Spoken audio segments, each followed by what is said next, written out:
Donald Trump is losing in the polls, which is making Donald Trump crazy. And if you saw him this week, rambling, and then in Montana, rambling. And this is the problem when you follow a single person like this. Donald Trump is not as sharp as he was in 2016, and he wasn't particularly sharp then. It's just the one act of the Pony Act worked. It's not working anymore. When you look at the difference between Harris and Walz and Vance and Trump, it's a chasm. One side is inviting people in. The other side is trying to, track the menstrual cycle of your daughters. And when the cult falls apart, it's when the leader can't control stuff anymore.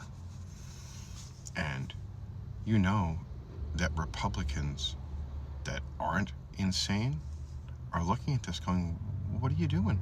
Look at the mayor of Mesa, Arizona, saying that we're running someone who's morally bankrupt. He's right.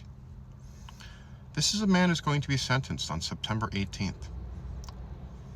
I think he should get the same thing that Michael Cohen got, which is 1 to 3 years. You know what that does? How is that going to play out, on the polls after September 18th? What's going to happen on the first debate on the 10th?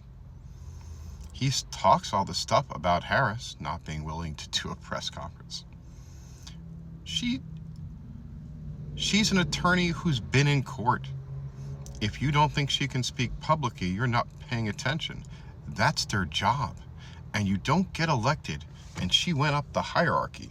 It wasn't like she was like, oh, I'm just going to be a DA. She was a DA in San Francisco, which is not like, a DA in Port St. Lucie, which is where I live, okay, with 200,000 people. Donald Trump is not going to come across very well.